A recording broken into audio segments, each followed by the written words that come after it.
Here's the story. I started doing stand-up comedy when I was 14. I'll never forget the first time I was on stage. The guy that introduced me was a guy named J.T. Newton. I'm 47. I can close my eyes and remember the introduction like it was yesterday. It went like this. Ladies and gentlemen, this next young man coming to the stage is starting his comedy career tonight. Who knows? We may be witnessing the birth of a star. Please welcome Dave Chappelle.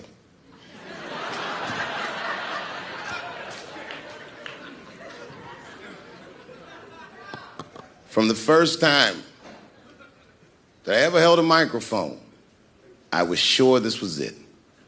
I knew I was home. I knew I had found my thing. And my God, man, I was a child. I got good. Matter of fact, I was good from the moment I started. And I'm not saying this to be a braggart. I'm telling you the truth. These old niggas was in awe of me.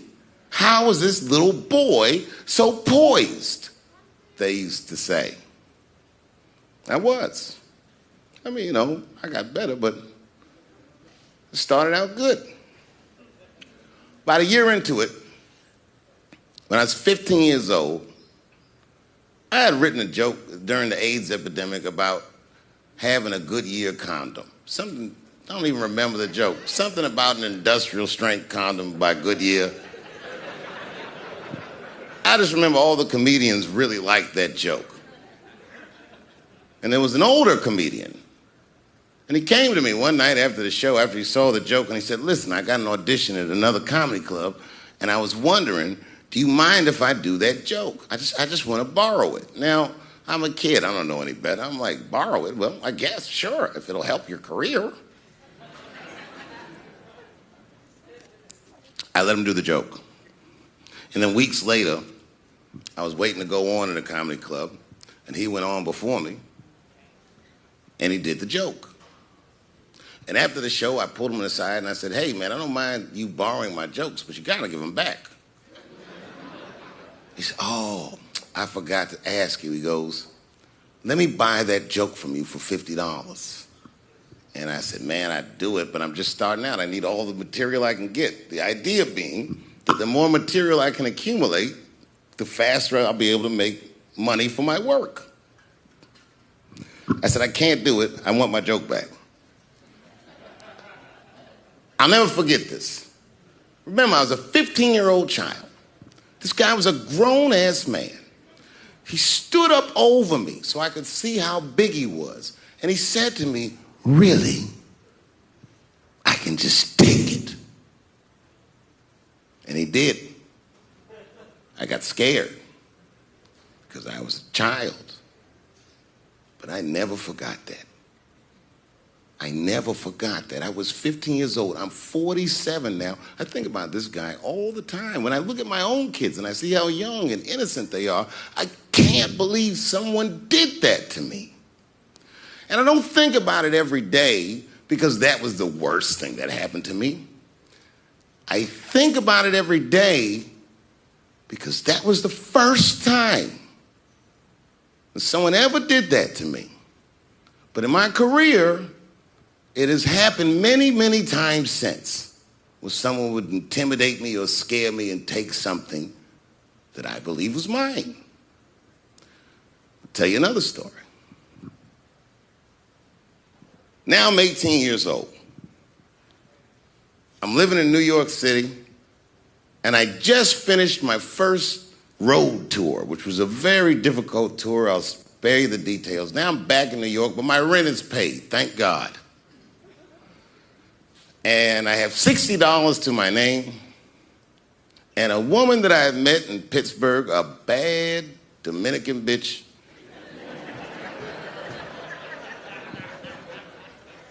was coming to New York. She was going to spend the weekend with me. I couldn't wait for her to get there. She was coming that evening. But remember, I only had $60 for a whole weekend to entertain a bad bitch. Now I'm walking through Greenwich Village, and I see something I've never seen before. 3-card Monte. You know what that is?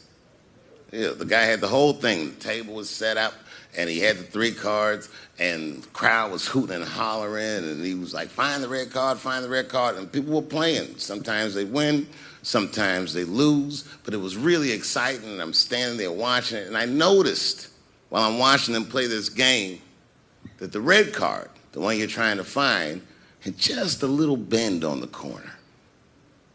And I'm watching it, and I'm like, yo, this guy doesn't seem to know that red card is bent. I'm going to beat this motherfucker. And I walked up to the table, and I said, let me play a hand. And I put my last $60 on that table, and he starts to shuffle and find the red card, find the red card. And I kept watching that bent card go around the table, make sure I kept my eyes on that bent card. And when he stopped shuffling, and he said, find the red card, I pointed to it with confidence. Here it is right here. And he flipped it over, and it was black. And he took my money. I couldn't fucking believe that. How did this nigga do that? Was that magic or sorcery? I was confused. So you know what I did? I sat there, and I watched him for a real long time play the game. And I realized that all those people who was doing all that hooting and hollering and betting, my God, they were his friends. They were in on the whole thing. I felt so wronged. I felt so stupid. And then the next sucker came up to the table and was about to put his money down. And I said, fuck that, man. Don't put your money there. All these niggas is in on it. It's a trick. And when I said that, the guy that was dealing, and this motherfucker was huge, snatched me up by my collar. Feel how strong he was when he grabbed me. I was a skinny little guy. And he was gonna maul me. And the only reason he didn't, I'm sure, is because he saw the fear in my face. And that fear, he looked at me. I saw his eyes go from hard to soft. He softened. Then he looked at me like the way a father would look at a child. And he said to me, young man, don't ever come between a man and his meal. I never forgot that either. Most niggas would have to run the streets for years to learn a lesson that profound. It took me 2 seconds. Never get between somebody and their paper. Taking a man's livelihood away from him is akin to killing him. Do you know why Prince, the famous rock star that was a friend of mine, do you know why he called himself the artist when he came back?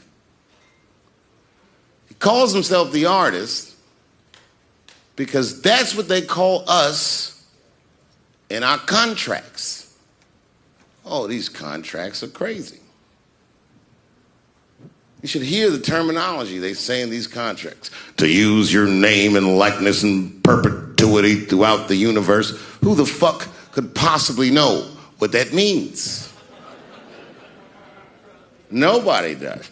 It's so complicated, in fact, that when you're a kid like me, you have to hire somebody to tell you what that means. And you sit down at a table and you do the contract game.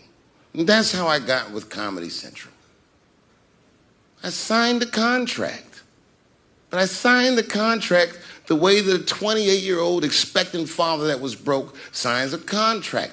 I was desperate. I needed a way out. And it wasn't good money and it wasn't good circumstances. But what else am I going to do, I said. And all these white people sitting at that table told me, trust us, Dave, it's a good contract. And I looked around the table and they all seemed to agree it was a good contract. But what if it was like that game of 3-card Monte?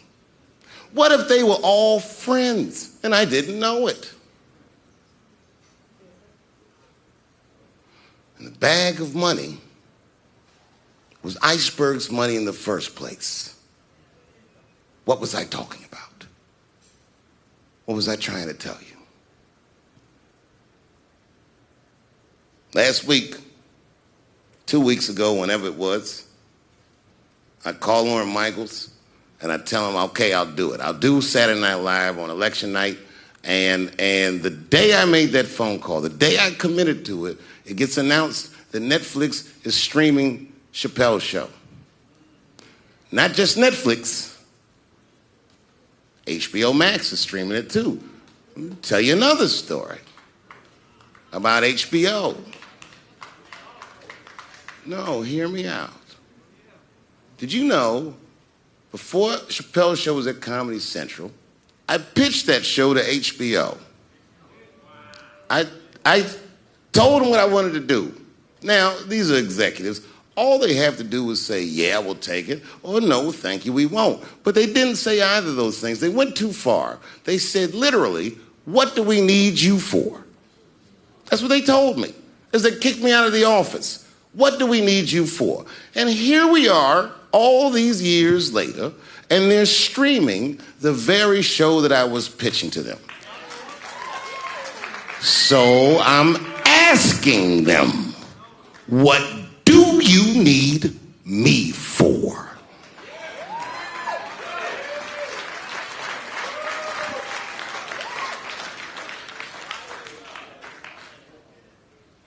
People think I made a lot of money for Chappelle's show.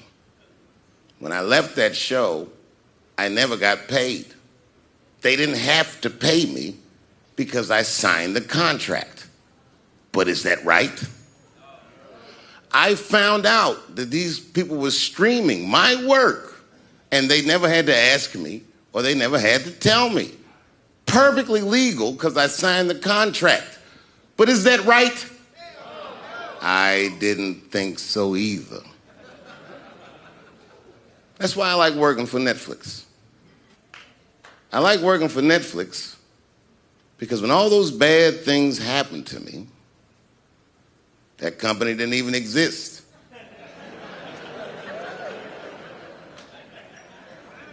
And when I found out they were streaming Chappelle's show, I was furious. How could they not know? So you know what I did? I called them and I told them that this makes me feel bad. And do you want to know what they did? They agreed that they would take it off their platform just so I could feel better. That's why I fuck with Netflix. Because they paid me my money, they do what they say they're gonna do, and they went above and beyond what you could expect from a businessman. They did something just because they thought that I might think that they were wrong. And I do. I think if you are fucking streaming that show, you're fencing stolen goods. They stole that from me. They just took it. And I'm not up here trying to tell you guys that I believe that Comedy Central gave me a raw deal just because I'm black. I believe that they gave me a raw deal because this fucking industry is a monster. It's the same monster that these Me Too bitches was trying to tell you about. But they hate the monster for how it fucks. And I hate that monster for how it eats. But my God, man, it's the same monster. When I quit the show, all my friends would say, well, fuck them, Dave. Why don't you just do Chappelle's show at another network? Yeah. And why doesn't a slave run from one plantation to another plantation because the master over there might be nicer? My God, man, I was trapped. You know what? Tell you the truth. I've even thought about coming back and doing another Chappelle show. Well, but if I do, I can't call it Chappelle's show because my name and likeness is being used by them in perpetuity throughout the universe. It's in the contract.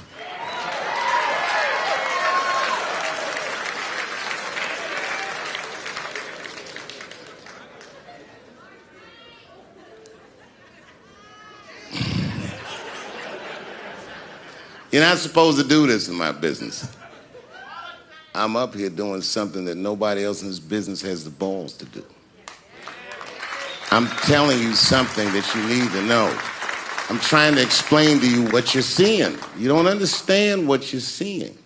I am publicly flogging a network.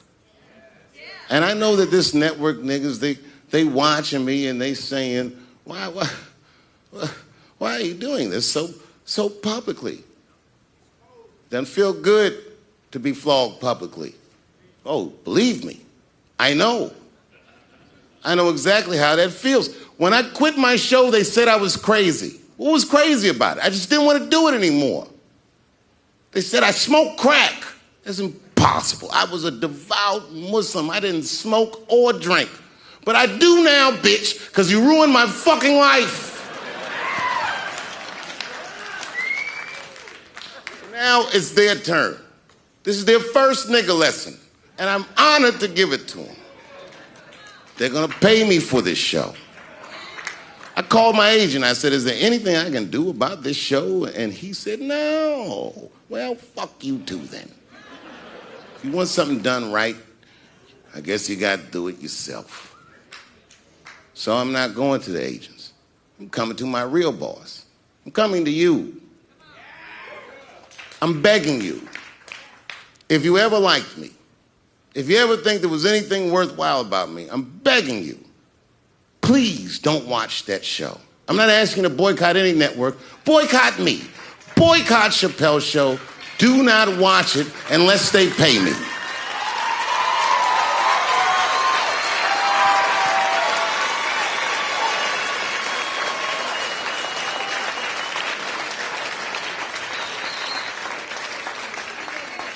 If you're a shareholder at Viacom, then I'm talking to you.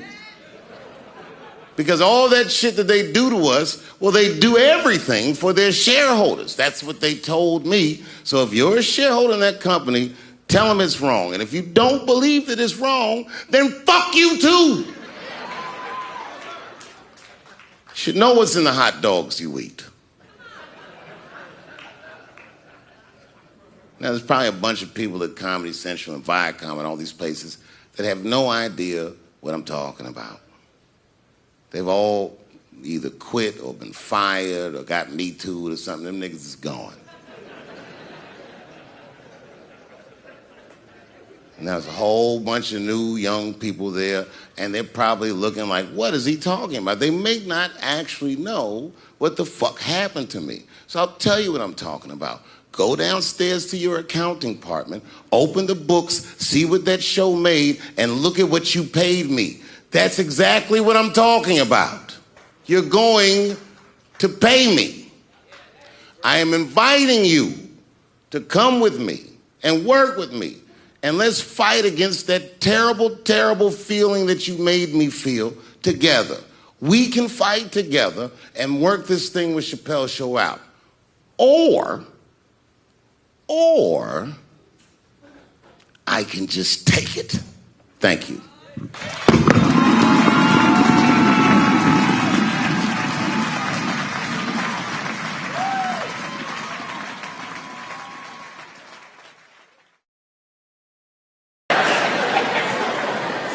But I didn't know that if you're defending your home with a shotgun, the formula dictates that you're supposed to buy both boxes. This was not a formula that I was familiar with. It goes like this. The 6 shots in 12-gauge shotgun, so when you load the gun, you load it like this. First shot, bird shot. Next shot, buck shot. Bird shot, and then after that, gun's Jamaican. Buckshot, buckshot, buckshot.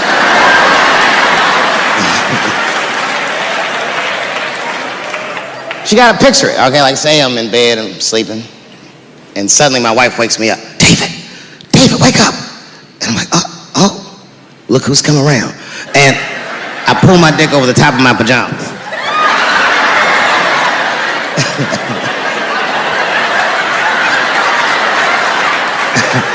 And she says, no, I hear something. I go, oh, this bitch. So I get up out of bed, grab the gun. I say, wait here, baby, I'll go check it out. Just lock the door behind me. Oh my God, she's right there in the kitchen is a heroin-addicted white, and he's digging through the change jar by the door.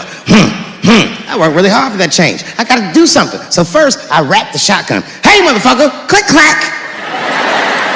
That's a test. That click, clack sound will stop a rational human being in their tracks. But sure enough, this person is not rational. They're sick on drugs. They're digging in the change. I gotta act fast. This nigga's almost got $1.50. I warned you, birdshot. And there goes. Hot BBs will permeate his yellow heroin skin. Remember, I'm not killing him. I'm just peppering him up nice. He lets out a heroin scream.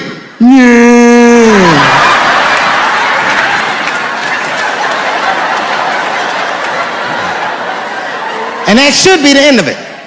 But, I miscalculated. While he's on the ground screaming, I noticed that his teeth are horribly miscolored. That's not heroin at all, is it? That's crystal meth. He pops right back up unscathed.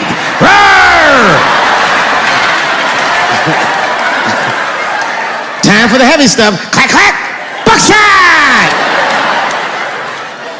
And then if you got a friend with him, I got one more bird shot left, and I repeat the cycle.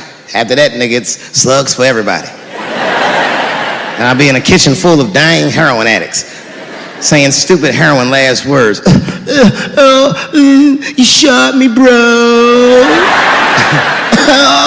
It hurts, man. It hurts. Their last words are always the dumbest words. Like, why is your dick out?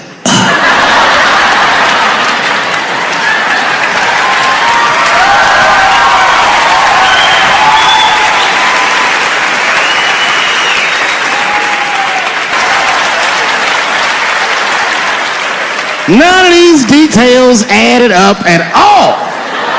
He said he's walking down the street in Chicago and white dudes come up to him and say, hey man, aren't you that faggot nigger from Empire? The fuck? Does that sound like how white people talk? I know white people. They don't talk like that. Are you that faggot nigger from Empire? They would never say that. It sounds like something that I would say.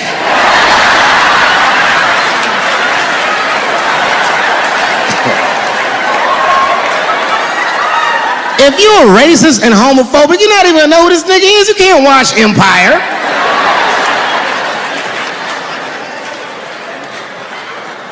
Black people never feel sorry for the police, but this time we even felt sorry for the police. Can you imagine if you was a police veteran taking this kid's police report? Okay, Mr. Smouillet, please tell me what happened. All right, you're 2 a.m. You left the house at 2 a.m. It's minus 16 degrees. All right. You were walking. You were walking. All right. And where were you going? Subway. Sandwiches?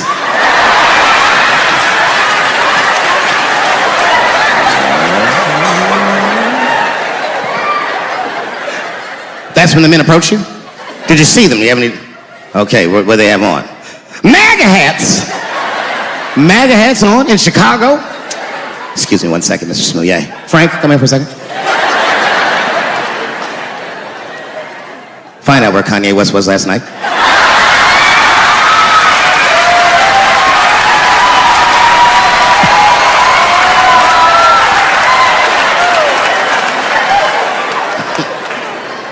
Such a fucking outrageous story. He said they put a rope around his neck. Has anyone here ever been to Chicago? All right. All right, so you've been there. Now tell me, how much rope do you remember seeing? Who the fuck is carrying rope? Like, when did you get mugged, nigga, in 1850? Who's got rope? Who's got rope? Man, that shit was awful. So, okay, I'm doing a show somewhere, and I'm on stage, and I was a little drunk, you know. I figured, fuck it, let me talk about that nigga a little bit. I figured to be safe, because, you know, everybody's phones are locked up. And I went in on this kid. I was talking all kinds of shit. Now, I didn't know that there was a journalist in the audience.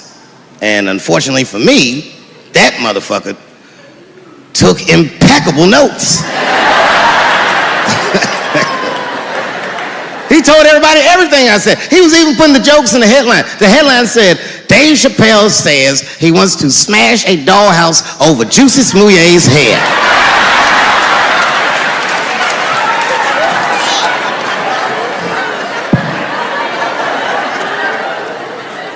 thought for sure when I read that headline, I said, well, that's it for me. I'm canceled. But lucky for me, that very same day, the Chicago police caught the motherfuckers that actually did it. And hilariously, they were both Nigerian. Not only were they not white, they were very, very black. They were Nigerian, which is the funniest shit. The whole story is funnier now. This is mugger country, you faggot nigga. You faggot nigga.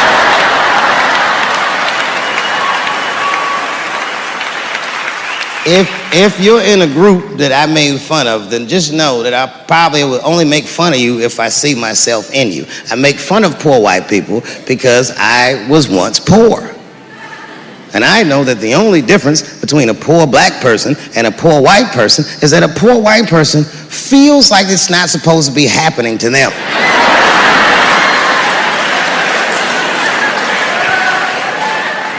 Everything else is the same.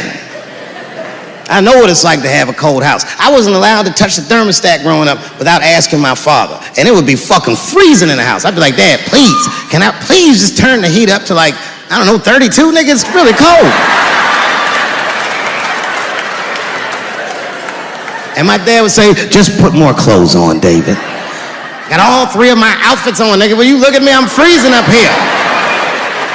And he said, just don't think about how cold you are, David. And I said this, I didn't say it to him, but I said it in front of him so he could hear it. I said, I fucking hate being poor. And my dad got really upset.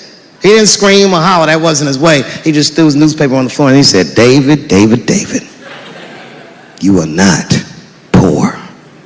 He said, poor is a mentality. He said it's a mentality that very few people ever recover from. Don't you forget it, son. You are broke.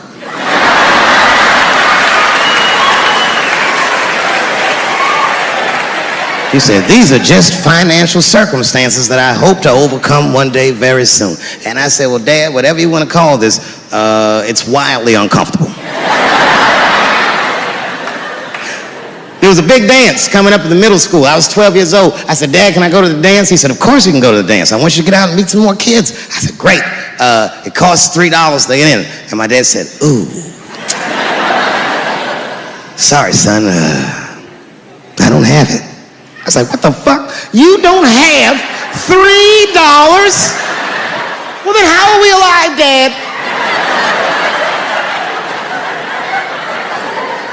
Wish I found some way out of this hell. I'd do anything to not be poor. I will show Michael Jackson my anus if I get a chance. I just gotta get out of this hell. Dad said, if you want to go to the dance bad enough, I tell you what, there's some money in the change jar, get the money from there. I was 12 years old, that's what I did. I showed up to the dance early. There's a long line of kids waiting behind me while I'm at the door trying to count out 300 pennies to get inside. I will never forget this shit as long as I fucking live.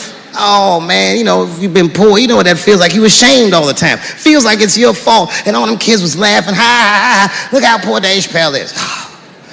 Like when I think back at it, that's really the only time in my life that I ever thought to myself, I should kill everybody at school.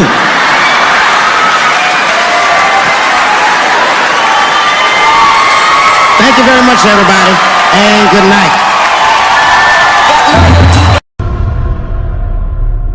I came back here where I started because I will shoot my final Netflix special tonight.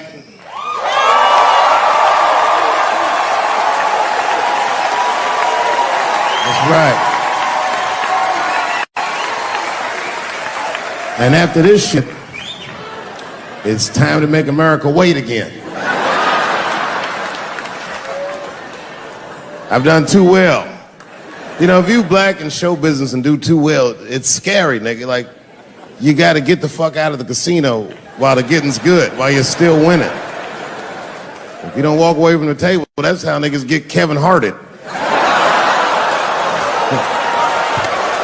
You already know. That's my man. I'm just saying, if he got a sex tape out, well, it's just a matter of time for me.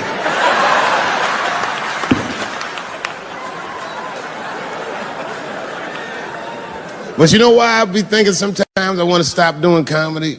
And you know, I don't want to sound like a braggart saying this, but the real reason I want to stop is because I'm too goddamn good at it. I'm not even exaggerating. It's not exciting. Every night before I come out on stage, I'll be backstage like, I'm sure this is gonna go well. And it always does. I'm so good at writing jokes, and this is not even an exaggeration. I actually write jokes backwards. I will write a punchline with no particular setup in mind. I just put it on a scrap of paper, and I'll throw that scrap of paper in my fishbowl. I have a fishbowl in my house filled with random punchlines. And every once in a while, I'll shake the bowl, and I'll dig in there and just pull one out and see if I can make that shit work. And I picked one for this special.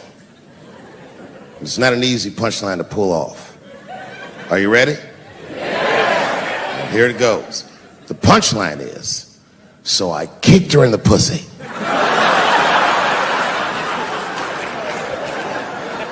I haven't finished the joke yet.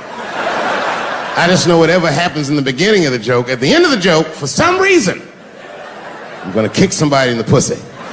And it's going to be hilarious. And you know what's weird? I've always remember a time when I wasn't. You know, when I was growing up, I was probably about 8 years old. And at the time, we were living in Silver Spring.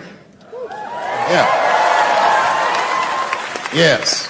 Common misconception about me in D.C. A lot of people think I'm from the hood. That's not true. But I never bothered to correct anybody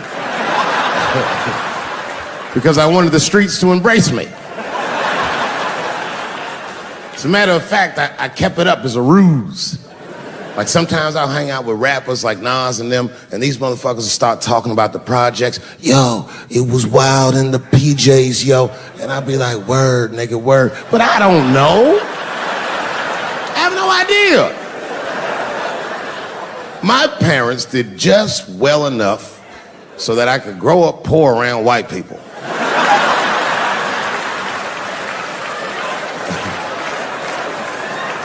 And to be honest, when Nas and them talk about the projects, nigga, I used to get jealous because it sounded fun.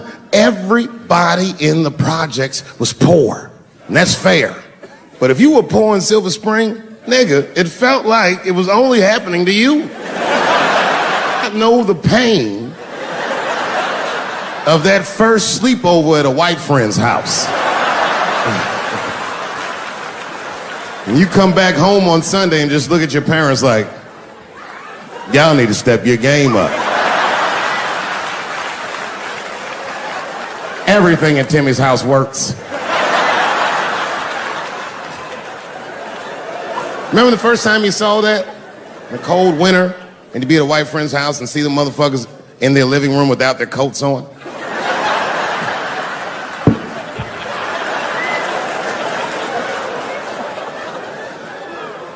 Timmy was one of my first white friends, like, in my life, man. He's a good dude, too. He moved to Silver Spring from Utah, of all places. I guess his family was affiliated with that Mormon church they got down there. And me and him used to hang out. And one day I was at his house, we were just hanging out, and Timmy says, Dave, why don't you stay for dinner tonight? I said, oh, man, I'd love to, but I can't. If I'm not home before dark, my mother will kill me. That was a lie. My mother had several jobs. I hadn't seen her in like 3 or 4 days. At that point in my life, it was my experience that white dinner wasn't delicious.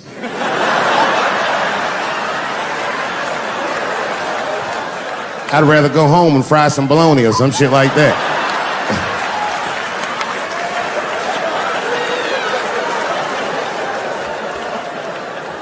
But then old Timmy threw me a curveball I wasn't expecting. He said, oh, it's too bad you can't stay, Dave, because Mom made stovetop stuffing. I said, what the fuck? Stovetop? Well, hold on, nigga. Let me make some phone calls real quick. I had seen that commercial so many times, I had dreamt of getting my hands on some of that stovetop stuffing. And finally, I met a motherfucker that actually had a box of stovetop in the house. I couldn't miss this opportunity, so I pretended to call my mother. And then I came back and I said, Timmy, you're not gonna believe this great news. Mom said I can stay. And he said, fantastic. He said, why don't you come with me and we'll help set the table and then we can say the blessing. I had no interest in setting this motherfucker's table or saying these crazy ass Mormon prayers. I just wanted that goddamn stuffing. My hands first. My plan was simple. Wash my hands slowly, and by the time I'm done, the table will be set, the blessing will be said, and all that there will be left to do is eat. Went to the bathroom. I washed my hands very slowly. I must have been in there for about 10 minutes. And suddenly, one of his mothers came to the door.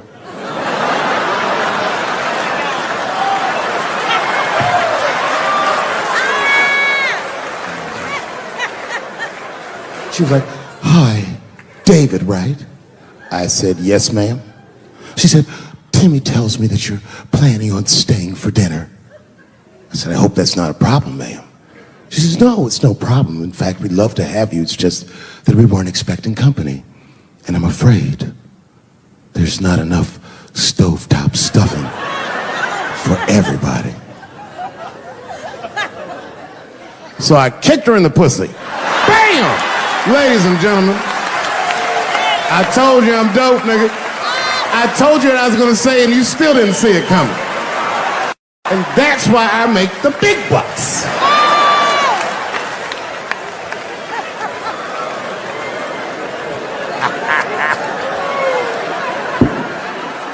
Oh my God. But there's a more important reason that I would stop doing comedy right now.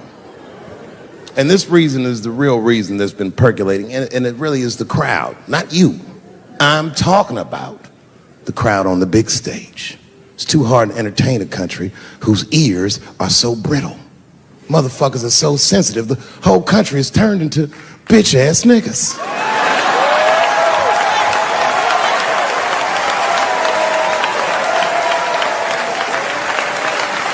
Everything you say upsets somebody. You know, I can remember when it all started. It was when I was doing Chappelle's show. When I was doing Chappelle's show, I used to do the show, and then on the weekends I do like concerts and shit like that. So I'm doing a concert, and there was a couple in the front row, beautiful couple. The wife was obviously Asian. You could see it in her face.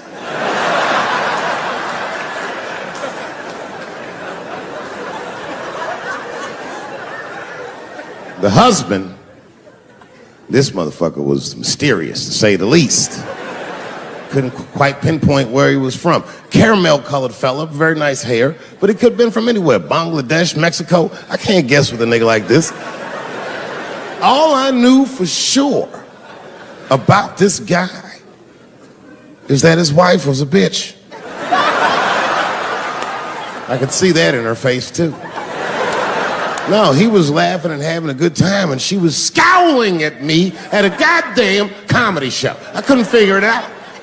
And then I realized at some point that she was pregnant, and I was smoking on stage. I said, oh my God, that's probably why she's mad. So I started to put my cigarette out, but then she hit me with one of them fake non-smoker calls. So I just kept smoking. I thought to myself, bitch, that babe will be fine, relax. And I tried to break the tension. I just asked her. That's all I said. I go, hey, where are you guys from anyway? And I could tell that she was on to me. She goes, very condescendingly, she says, I'm from California.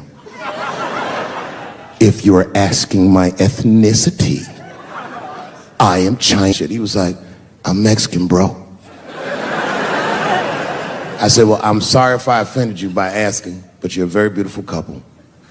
And miss, there's no question that you're going to give birth to the hardest working baby this world has ever seen.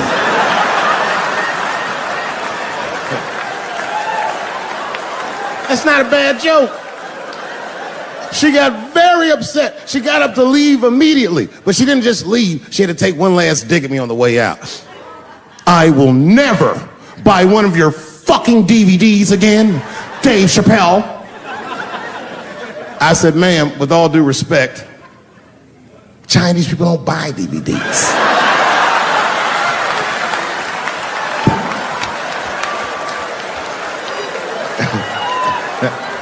And the crowd went crazy. We were all laughing, having a good time. I didn't even think anything of it.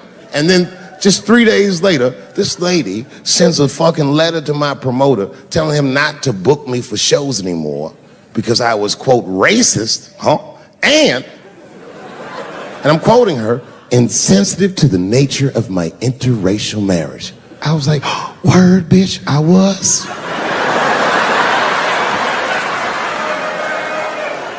If she would know that I myself am in an interracial marriage. That's right. In fact, my wife is Asian too. Surprise, bitch, I'll see you on Thanksgiving.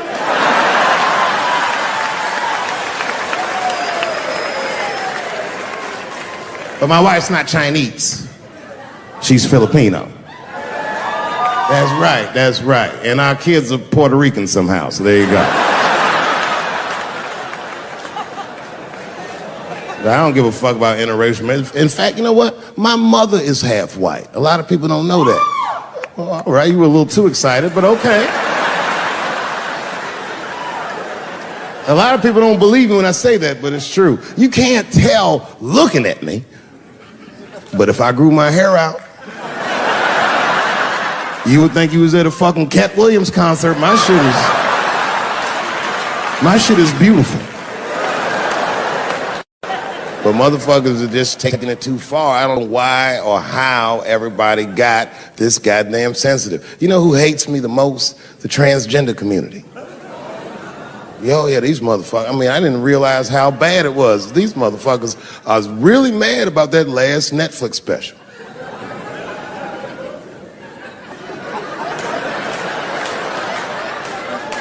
It's tough, man. I don't know what to do about it because I like them. I always have. Never had a problem with them. You know, just fucking around. As a matter of fact, I think I make fun of everybody. And I mean, as a group of people, they have to admit, it's kind of fucking hilarious, man. I'm sorry, bro. It's like, I've never seen somebody in such a hilarious predicament not have a sense of humor about it.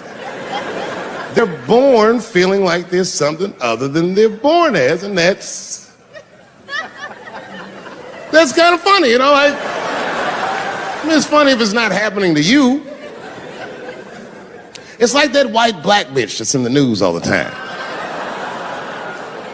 Rachel Dolezal. She's a white woman, but then she dressed up like a nigga and shot her way up to the very top of blackness. And I always wanted to meet her just so I could understand. I just wanted to like have dinner with her so I could just look in her eyes and call her a nigger to her face. The fuck is that bitch talking about? I identify black. That is trans talk, lady. Stop biting. Stop biting. There's a big difference between her and a trans. The difference between her and a trans is I believe transgenders. I don't understand them either, but I know they mean what they say. Them niggas cut their dicks off. That's all the proof I need. I've never seen somebody just throw their dick away. Don't need it.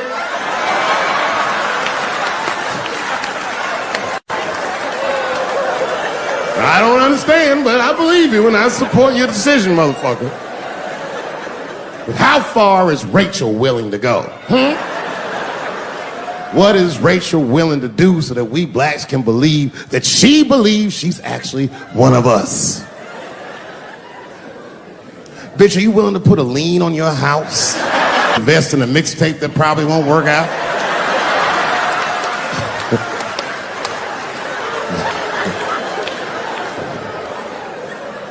She didn't even change her name.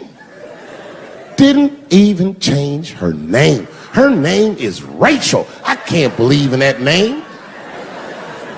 If you want my support, you're gonna have to change your name to the blackest shit I've ever heard. Bitch, you're gonna have to change your name to Draymond Green. I don't know a blacker name than that. That shit is black on paper. If you type Draymond Green into Airbnb, that shit will log off automatically.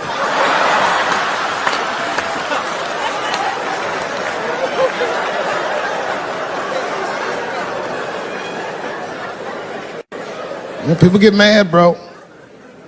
People get mad about everything I say. I was doing a show. I was in Portland, Oregon, and I was checked in a hotel under the name Charles Edward Cheese.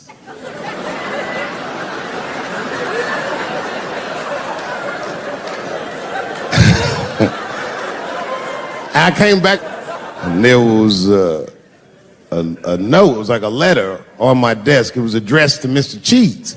So obviously, I'm going to assume that whoever wrote this letter must be an intimate friend of mine. This is not some kind of name that a person would just guess. But then I open the letter, and it turns out I don't know this person at all.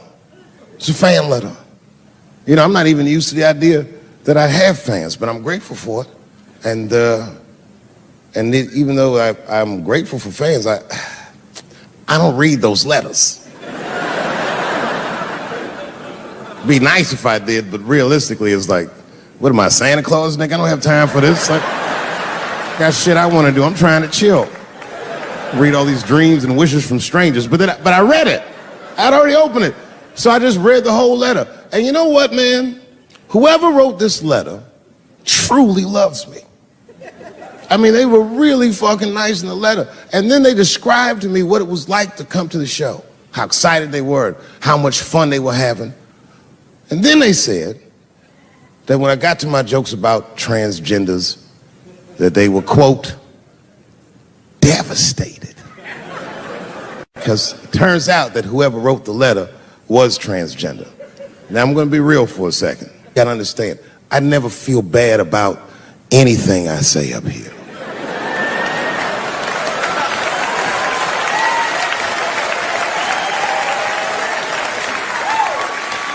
And I would never admit this to you if I hadn't locked your phones up. But it was the weirdest thing. Like, when I read this letter, the shit made me feel bad. I didn't feel bad about what I said, you understand? I felt bad that I made somebody else feel bad. To be honest, I don't even know what I said that upset that person. I have so many transgender jokes.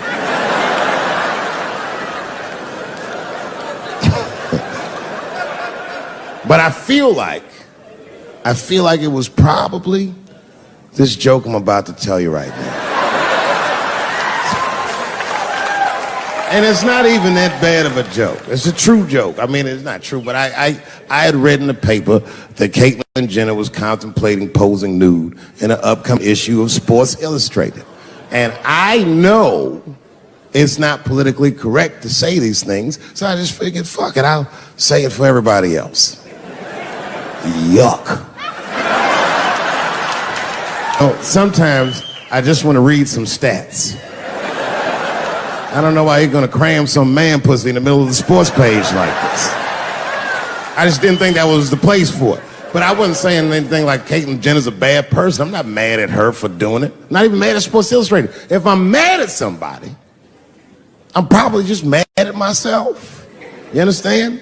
Because deep down, I know that I am not strong enough to not look at those pictures.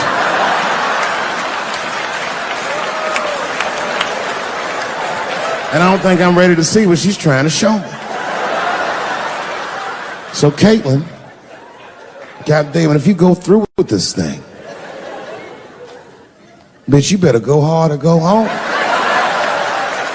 I want you to go all the way. Hustler style. Do you know what hustler style means, miss? That means spread the lips.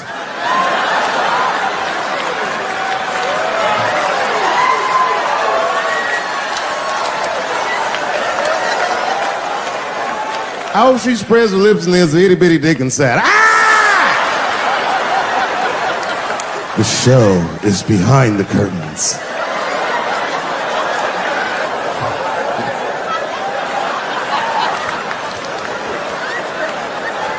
I don't know what I said that upset that person. But I'm gonna tell you something. When I read that letter, and the moments after I read it, I did something that many black men in America do not have the time or the money to do. I thought about how I felt.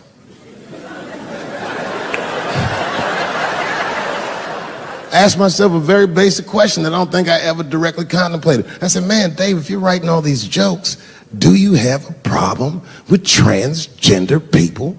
And the answer is absolutely not. The fuck do you guys think I am? I don't understand all the choices that people make.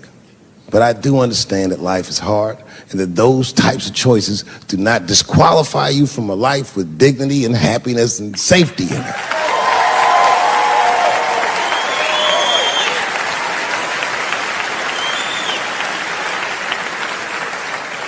But if I'm honest,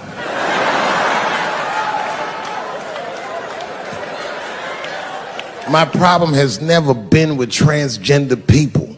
My problem is transgender people. I just feel like these things should not be discussed in front of the blacks. It's fucking insulting, all this talk about how these people feel inside. Since when has America given a fuck how any of us feel inside?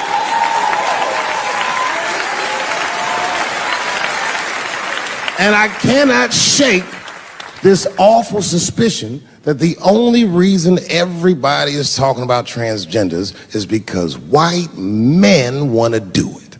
That's right. I just said that.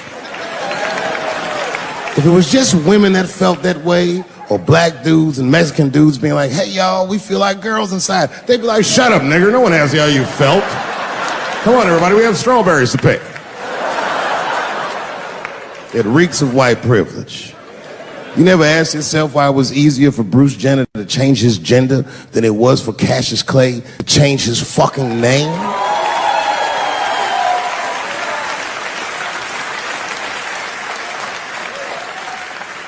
And if I were to be brutally honest, the only reason I ever been mad at the transgender community is because I was at these niggas for 6 songs straight.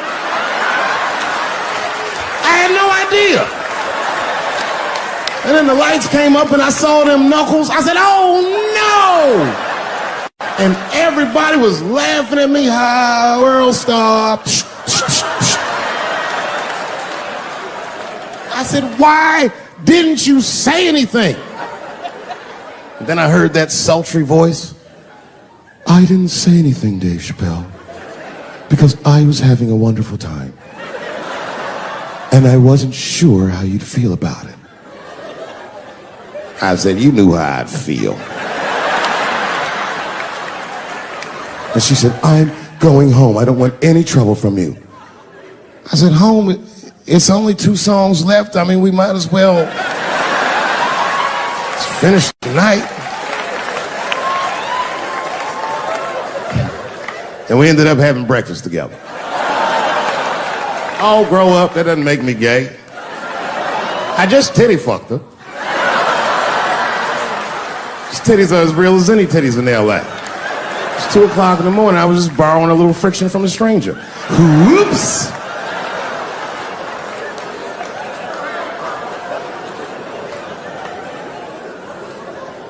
It's the madness of youth. It's types of mistakes that a man makes when he's young. I wouldn't even know that it's necessarily a mistake. It was a wild night out. But I don't do it like that anymore. I'm old. I'm 44 now.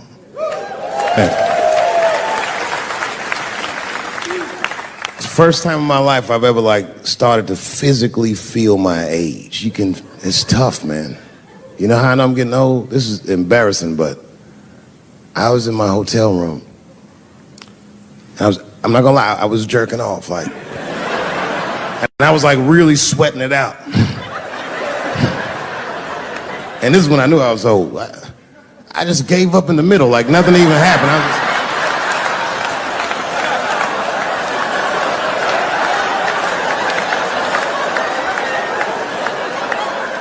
I don't like looking at my dick anymore. My dick looks distinguished. It's old, an old looking dick. It's got salt and pepper hair all around it. My dick looks like Morgan Freeman in the 90s. Without the dots. My dick narrates. Dave pulled me out and started jerking me around and jerking me around. But not with the same vigor as when he was young.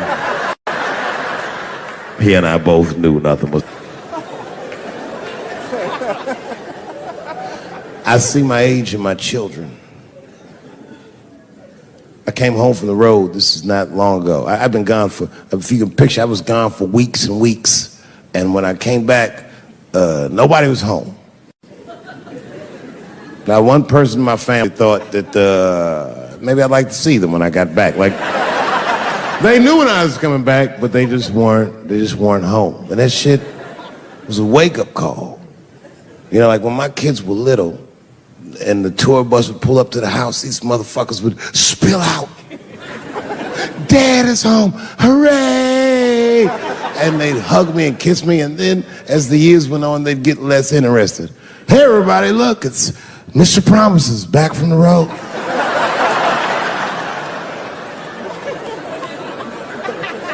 But an empty house, that's some cold shit. And I went into my oldest son's room. I was like, hello, hello. He was gone. And I'd never done this to him before, but for some reason I just did it. I just looked through his shit. Just to see who this motherfucker was becoming. And I found these notebooks and I started going through them. Written as his handwriting. I didn't even know this nigga wrote poems. And then I looked through his drawers and I opened up his middle drawer. And I found this rolling paper. And I looked down at them papers like, oh, that's where that poetry's coming from.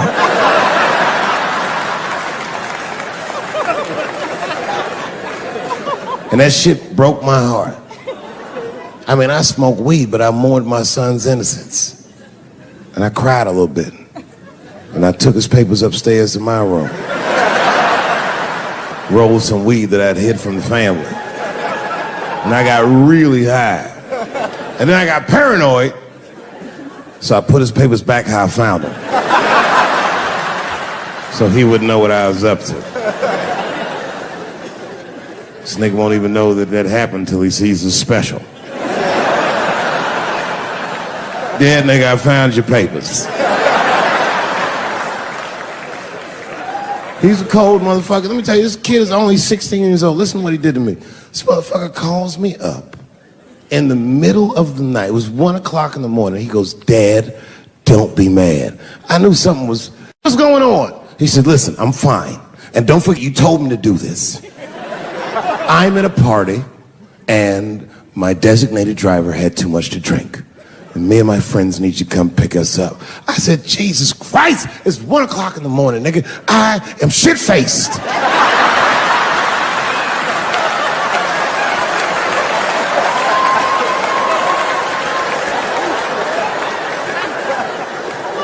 But I figured, fuck it, it's better me than some kid.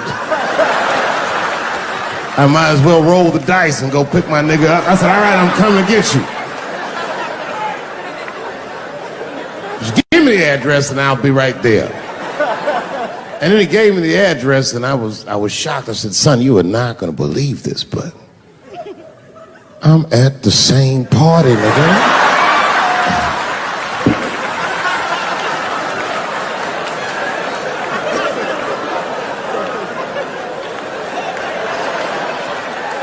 They grow up fast, don't they? Can I ask you a weird question? I don't want to make you feel uncomfortable. You don't have to answer it, and if it doesn't go well, we'll just edit it out anyway. Is it weird to be the only white people in a row?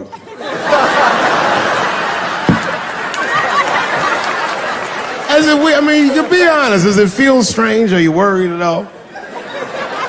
Give me your money, motherfucker. I'm just fucking around. This guy got ice in his veins. He didn't even buckle.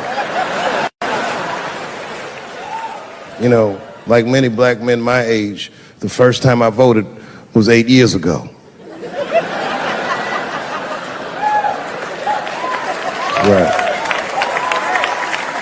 I saw Obama on TV. I said, oh, I'm voting for this nigga. I remember the day I voted for Obama. I voted in Ohio, and my vote matters in Ohio. Ohio is a battleground state, but when I pulled up to the polls, all the soldiers were in line. There were so many black people in that goddamn line, I didn't even know it was the polls. I thought it was a check cashing place.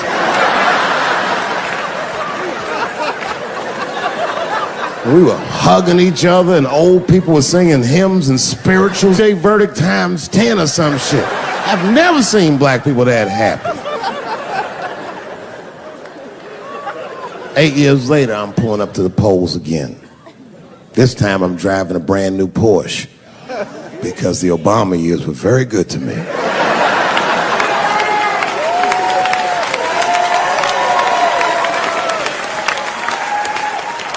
I was early voting, and when I parked my car, I figured out something that it would take the rest of the country another week to figure out. I understood that Donald Trump was going to be our next president because in Ohio, unlike D.C., you could see the results in the parking lot. Saw these goddamn pickup trucks and tractors and shit.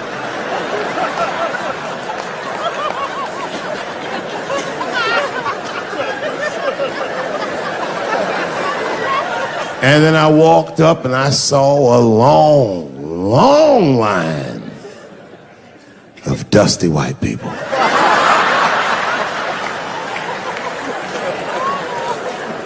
Yes, ladies and gentlemen, these were the poor whites. And I must tell you, I've never had a problem with white people ever in my life. But full disclosure, we've gotten a lot of trouble out of them. And I've never seen so many of them up close. I looked them right in their coal-smeared faces. And to my surprise, you know what I didn't see? I didn't see one deplorable face in that group. I saw some angry faces and some determined faces, but they felt like decent folk. No, they did. In fact, I'm not even lying, and I didn't sound fucked up, but I felt sorry for them. I know the game now. I know that rich white people call poor white people trash. And the only reason I know that is because I made so much money last year, the rich whites told me they say it at a cocktail party.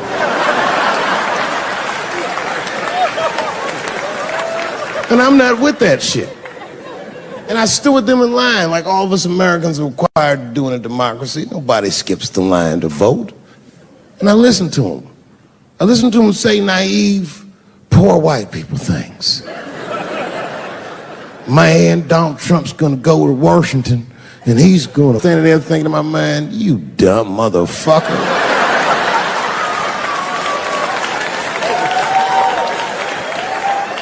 You are poor. He's fighting for me.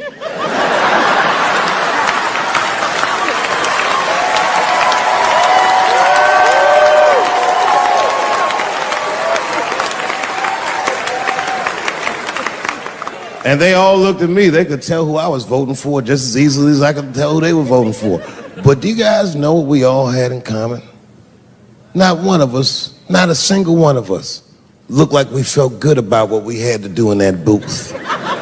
We were just doing our goddamn duty. Yes, I voted for Hillary Clinton. Of course I did.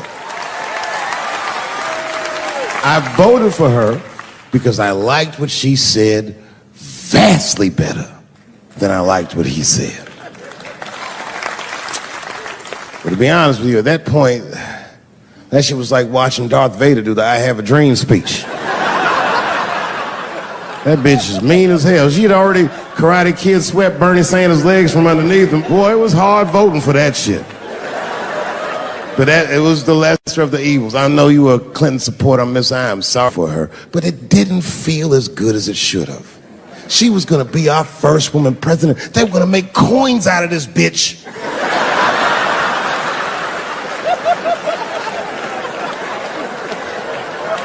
And somehow she just missed the dunk. Of course she should have beat him. Of course she should have beat him. You know what voting for her felt like? It was bittersweet. It felt like I was lucky enough to eat Halle Berry's pussy. And whilst I was doing so, she fucking farted in my face, man.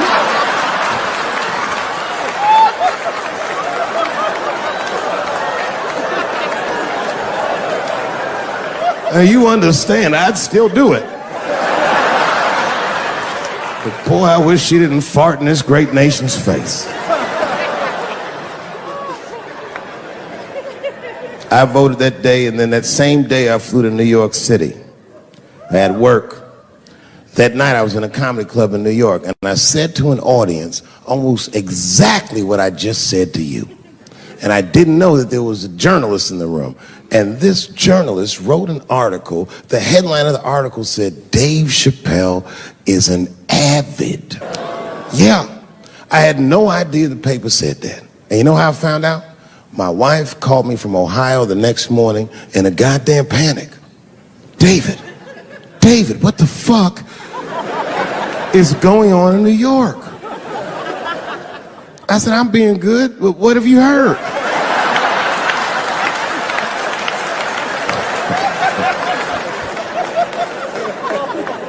And my wife said, the paper is saying that you're a Donald Trump supporter.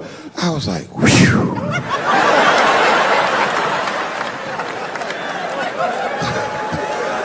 I said, don't worry about that shit, baby. Nobody in their right mind would believe that. And she said, no, David, people believe it. And then she started reading the comments to me. Oh, they were terrible. All these black people calling me all kinds of Uncle Toms and shit. I should tell you, buddy, this is a very serious allegation from one black to another. I was incensed. Uncle Tom? How am I Uncle Tom, nigga? You the one that reads the Observer? Anyway, all this shit goes down around, and now Trump is the president, and I'm hosting Saturday Night Live.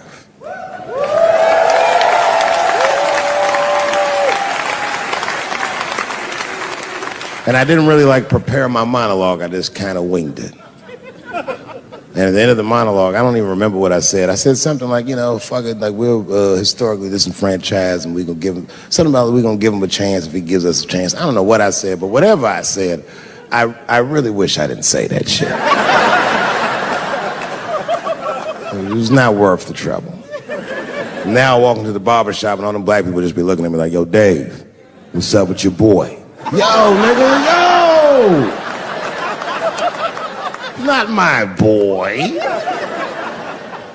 Because I don't care if you're a Republican or Democrat, if you support him or not, any objective person is going to have to admit that this motherfucker is having a terrible go of it. It really is. We've had presidents before that have done bad jobs, but this shit is worse than a bad job. It's scary to watch. Holy shit, it's like seeing a crack pipe in your Uber driver's passenger seat. The fuck is wrong with this guy? Yo, he is lunching, nigga. I watched Donald Trump in a press conference, and this motherfucker had all the media gathered, and this nigga literally asked the media to their face to stop finding shit out. I was like, yo, this motherfucker is bugging. And then, I'm not even making this up, his lips started sweating. His lips. Have you ever seen a motherfucker's lip sweat? What the fuck is wrong with this nigga's lips? It's like if you're on a plane, right? You ever been on a plane?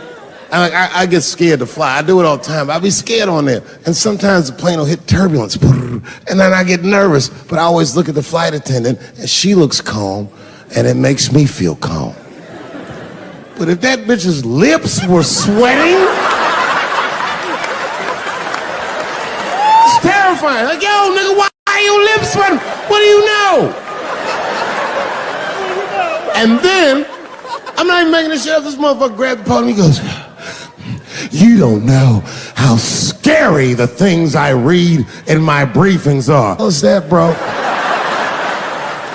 That's bad leadership. Even as a parent, you think I'm gonna sit my kids down? Hey, little man, come here real quick. I just wanna holler at you for a second. Yo, I'm 3 months behind on the rent, nigga, and I am worried. Very worried. Go to school and have a productive day, nigga. I was just thinking out loud, getting some shit off my chest. Like, what the fuck are you doing, bro? This is bad, man. Jesus Christ. All this motherfucker's ideas sound like high people ideas. Like, he doesn't think these things through before he tells us. He just tells us what he's thinking as soon as it occurs to him. This shit sounds nuts. I'm gonna go to China, and I'm gonna get those jobs from China and bring them back here to America. For what, nigga? So iPhones can be $9,000? Leave that job in China where it belongs. None of us want to work that hard. What the fuck is he thinking? Because I don't want to make them shits. What the fuck are you doing? Stop trying to give us Chinese jobs. I am going to bring back coal. Coal? I'm not even exaggerating. I have never in my life even seen a fucking lump of coal. I honestly don't even know what coal is for. If you're gonna have motherfuckers digging around in the dirt looking for shit, find me some truffles, nigga. That's what I'm about. And these truffle prices are getting out of control. If it gets any worse, I'm gonna be back down to regular butter like everybody else. Terrible, terrible job. This motherfucker hit North Korea with rap battle threats. Fire and fury, like, yo! Yo, what are you doing?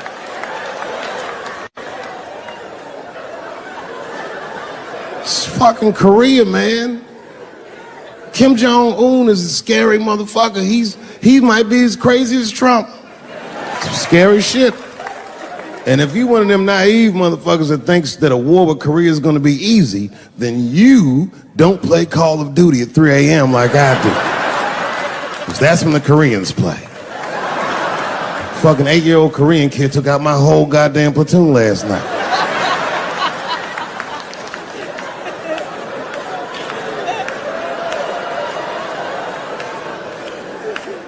I've never seen somebody in the office so high with the most just basic fucking solutions. Like, you know, we should not let any more Muslims in the country till we can figure out what's going on. Did he just say, figure out what's going on?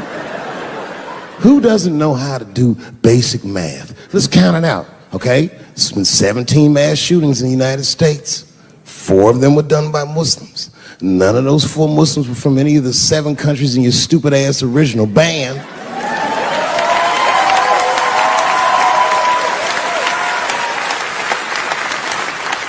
And since he brought it up, the other 13 shootings were done by the Tiki Torch Whites.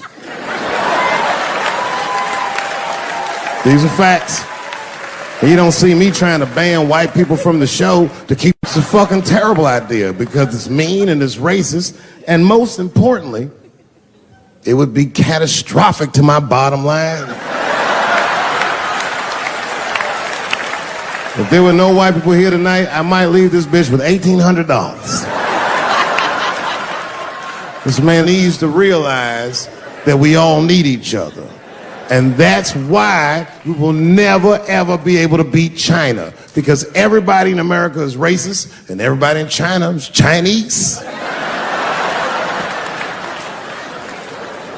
This motherfucker called it all wrong. And don't believe the media either, because as all this shit is happening, the media is trying to make us believe that the extremities amongst us are the norms. We can disagree, that's fine. And most of us are keeping a cool head about this shit. You know what I mean? Americans generally respect one another's beliefs, even if they don't share those beliefs. I know I do. I respect everybody's beliefs except Amish people. Because they are the only ones that I can say clearly their God is wrong. The speed limit is 75 miles an hour in Ohio, and one lane of traffic is buggy. Nigga, your God is ridiculous. All the Amish people around my way know me too. Not from television, obviously. They know me from the streets. Because when I see them horse and buggies, I'll pull the Porsche over and talk to them. Ezekiel, are you sure that God doesn't want you to have any of this technology or this energy? Huh? Huh? I can't hear you, nigga. Let me turn this air conditioner off. What did you say? And them niggas be like, get away from me, ye. Ye tried to tempt me like the devil. Devil? Nah, bro. I'm trying to put you on to the game, Zeke. It's a big world out here, nigga. I just went 25 miles in 30 minutes. That's a day's journey for you. You don't even know what the weather's gonna be tomorrow, do you? I do. You don't even know that there's a valuable Pokemon right on your... I drive away. Huh? Oh, my vape pen? You want to hit my vape pen? Oh, sorry, nigga. I'm trying not to get herpes. My bad. I've been playing cat and mouse with herpes for 30 years now, but every night I go to the club, I'll be like, not tonight, herpes. No disrespect, I'm not saying you have herpes, I'm just saying 1 out of 5 people do. So let's just all be careful around this motherfucker and make sure that we leave with the lips we came with.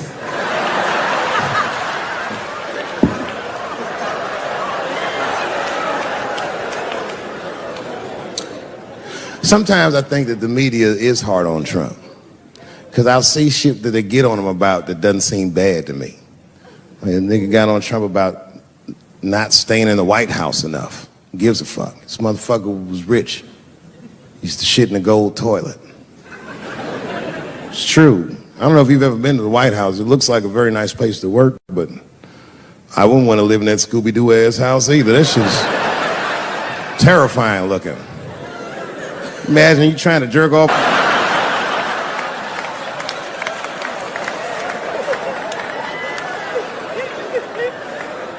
Shit, Bush didn't stay there either. He was rich too. He was like, fuck that, I'm going to my ranch in Texas.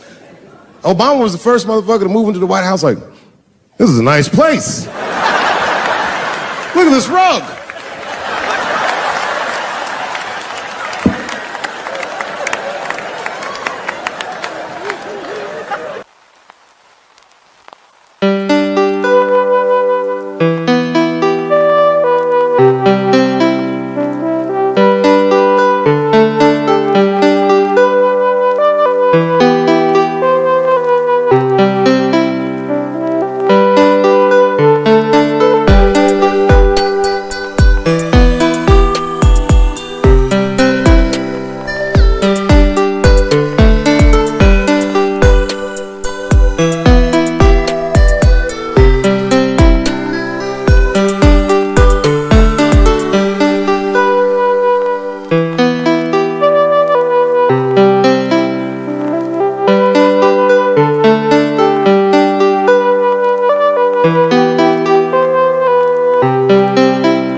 I'm seeing it. I see why stars are crazy now. These motherfuckers. I went to Disney World with my kids, which is a big deal for me. I don't get to see my kids so much.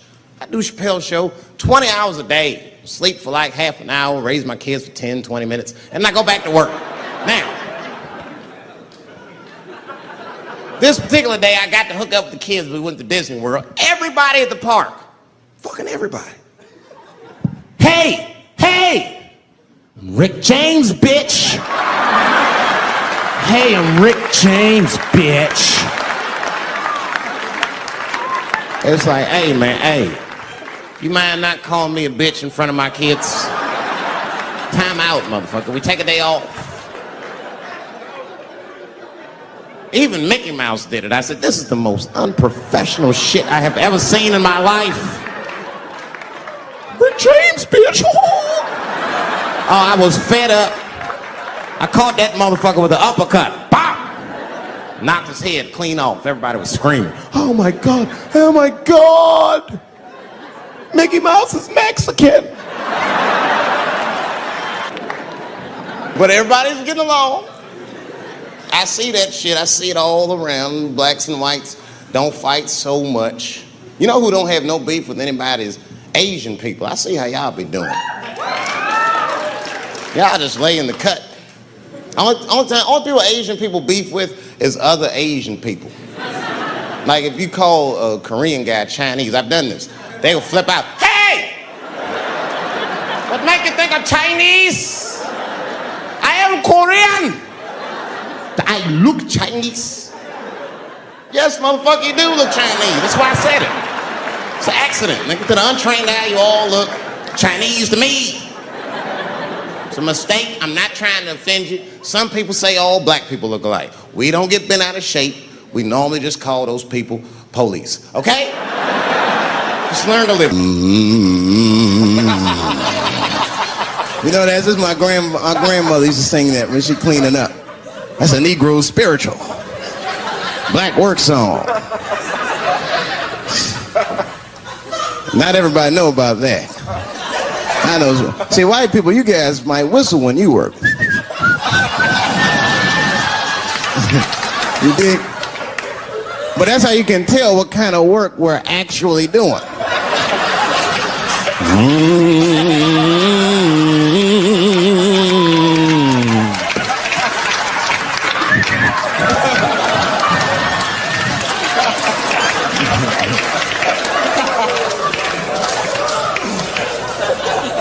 I study that kind of I do. Anything that has to do with race. I read a little here, see a little there. And I travel. That's always good. Traveling has made me a racism connoisseur, if you will. You know, it's different from region to region. Anyone ever been down south? So you guys know what I'm talking about. And the racism down there is just it's perfect. It's due to a perfection. It's comfortable, it's out in the open. There are no secrets in Mississippi. Everybody knows the deal. Morning, nigger. Morning, sir.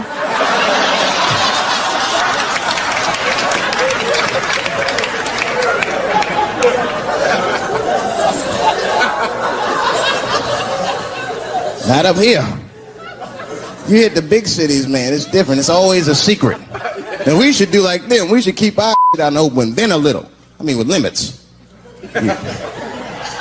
You don't want to say whatever comes to your mind. That might be a little much. White dude be walking down the street minding his business. And the brother walk up to him. Hello. You white oppressor. You slave master racist of Africa. Why, hello, my big lip spear chucking friend. Touche, hunky. So, Whitey, what did you do today, huh? Oppress a new land and make the people there Christians against their will?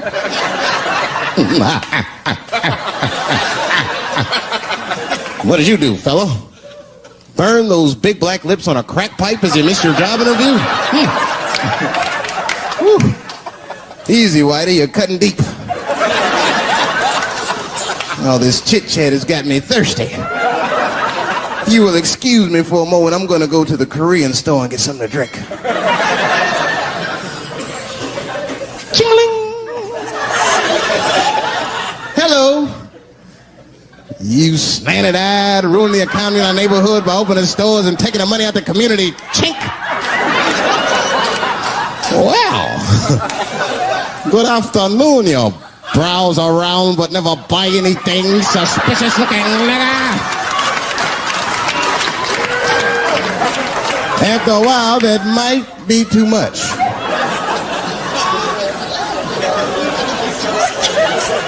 But you can't help it. If you're an American, you're a racist. We brought up from the beginning to think in generalizations. We never look at the individual. We rarely look at the individual. I'm a racist. I know I'm a racist. You know how I know? The other day I caught myself being racist against myself. There's so much going on, I got mixed up. Forgot whose team I was on.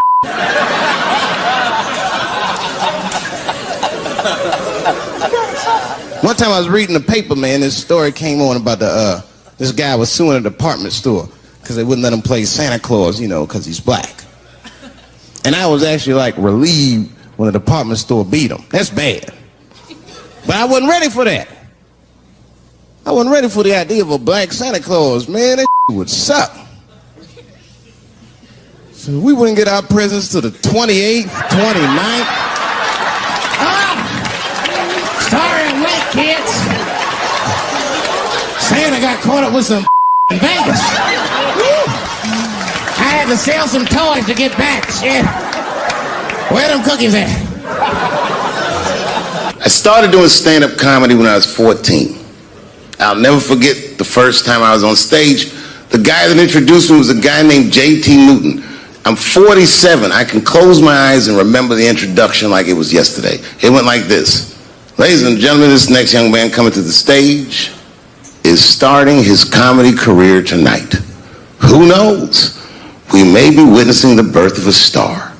Please welcome Dave Chappelle.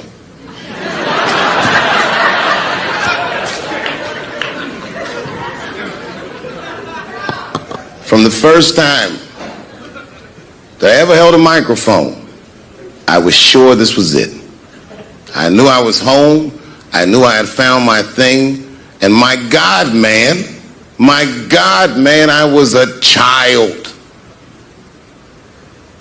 I got good. Matter of fact, I was good from the moment I started. And I'm not saying this to be a braggart. I'm telling you the truth. These old niggas was in awe of me. How is this little boy so poised? They used to say. I was. I mean, you know, I got better, but it started out good. About a year into it, when I was 15 years old, I had written a joke during the AIDS epidemic about having a Goodyear condom. Something, I don't even remember the joke. Something about an industrial strength condom by Goodyear. I just remember all the comedians really liked that joke. And there was an older comedian. And he came to me one night after the show, after he saw the joke, and he said, listen, I got an audition at another comedy club, and I was wondering, do you mind if I do that joke? I just want to borrow it. Now, I'm a kid. I don't know any better. I'm like, borrow it? Well, I guess, sure, if it'll help your career.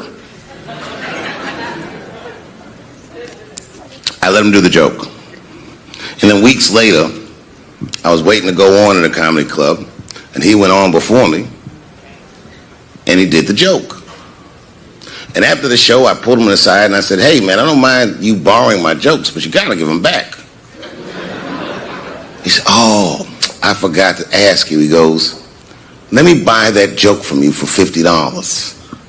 And I said, man, I'd do it, but I'm just starting out. I need all the material I can get. The idea being that the more material I can accumulate, the faster I'll be able to make money for my work. I said, I can't do it. I want my joke back. I'll never forget this. Remember, I was a 15-year-old child. This guy was a grown-ass man. He stood up over me so I could see how big he was. And he said to me, really? I can just take it. did. I got scared because I was a child. But I never forgot that. I never forgot that. I was 15 years old. I'm 47 now. I think about this guy all the time. When I look at my own kids and I see how young and innocent they are, I can't believe someone did that to me. And I don't think about it every day because that was the worst thing that happened to me. I think about it every day because that was the first time that someone ever did that to me. But in my career, it has happened many, many times since when someone would intimidate me or scare me and take something that I believe was mine. I'll tell you another story. Now I'm 18 years old. I'm living in New York City, and I just finished my first road tour, which was a very difficult tour. I'll spare you the details. Now I'm back in New York, but my rent is paid, thank God. And I have $60 to my name, and a woman that I had met in Pittsburgh, a bad Dominican bitch,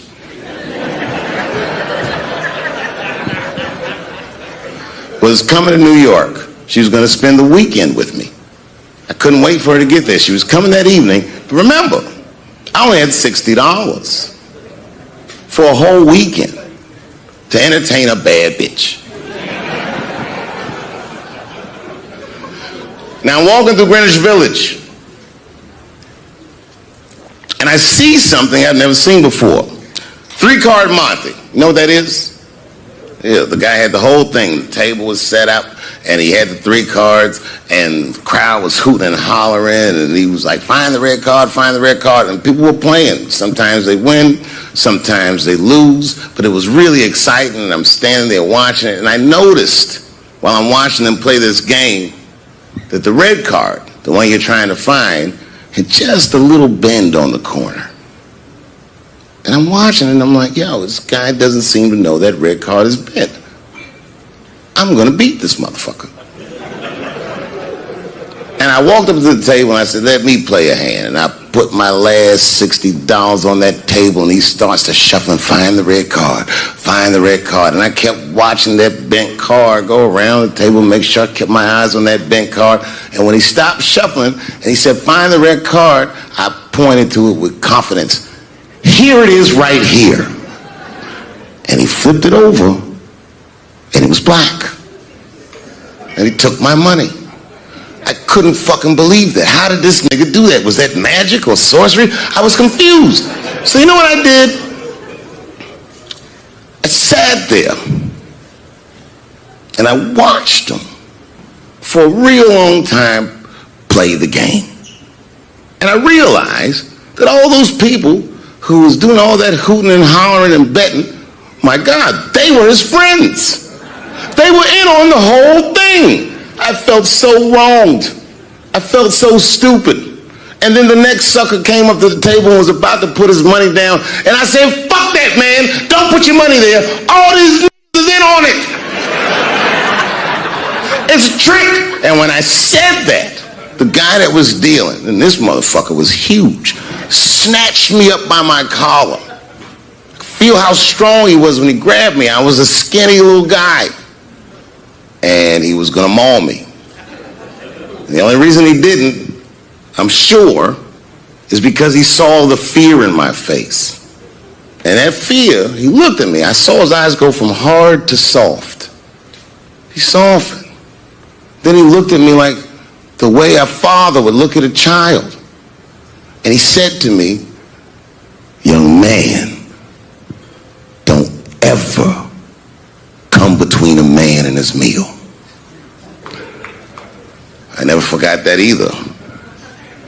Most niggas would have to run the streets for years to learn a lesson that profound. It took me 2 seconds. Never get between somebody and their paper.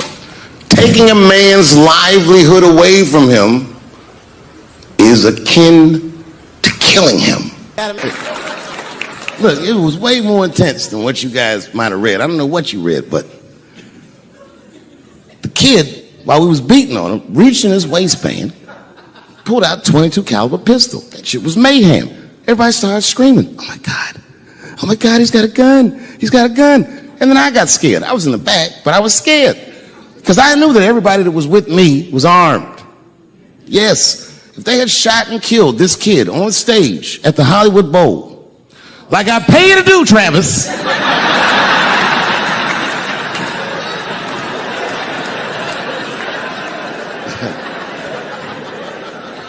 But Travis G'd up. Travis wrestled the gun out of the kid's hand, and then he took it like this and tried to chamber the round, and he couldn't.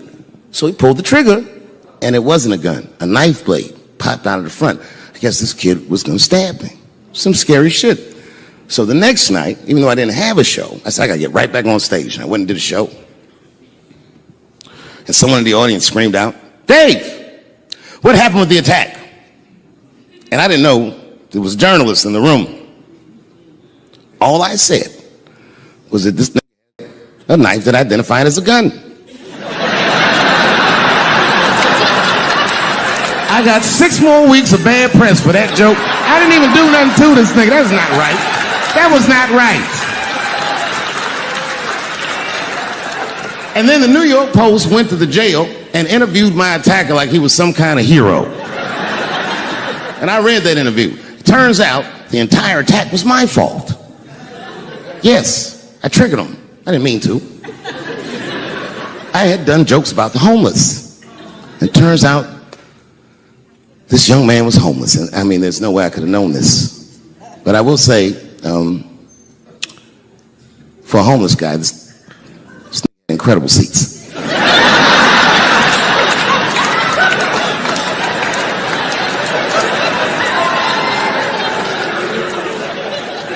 Oh, and they said I triggered him because I had done LBGTQ jokes, and it turns out this fella was a bee. That was the headline in the article. It said, Dave Chappelle's alleged attacker is bisexual. I said, alleged attacker? This motherfucker definitely attacked me. I'll show you the tape. He's allegedly bisexual.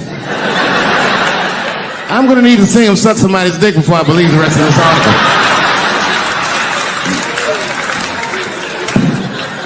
I read that shit in the paper. I was horrified. I was like, oh, bisexual? I could have been.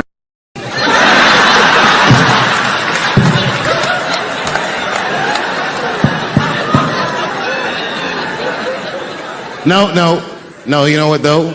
It's not funny because after all that madness ensued, I went to the hotel room. I was by myself and I opened the door and my wife was in there alone. She was sobbing, like sobbing. I said, oh my God, what's wrong with you, bitch? Did you get attacked too?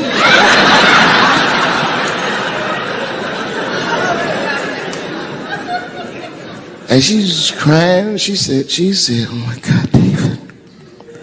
She said, if you had died tonight, me and the kids would have nothing.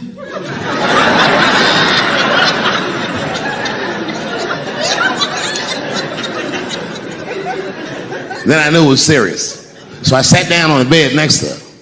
And I reached in my pocket, I pulled some keys out that she had never seen before. She said, what are those keys? And I gently placed them in her hands.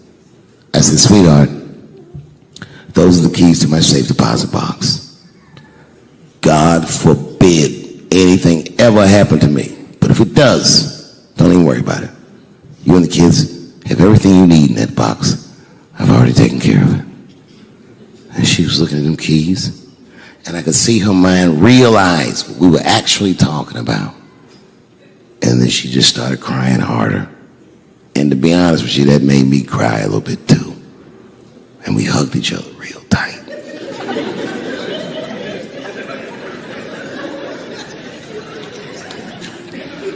Do you know this bitch looked in the box while I'm alive and well? Who does that? Oh my God.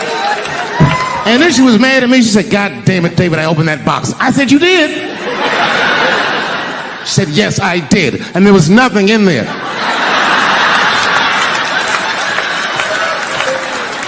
I said, nothing? Oh. She said, nothing except your stupid joke book. I said, whoosh. I said, well, sweetie, look. If you tell those jokes exactly how they're written, you and the kids should be fine. They're really good jokes.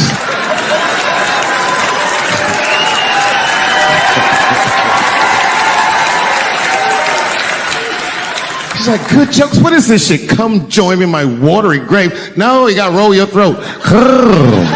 Join me in my watery grave.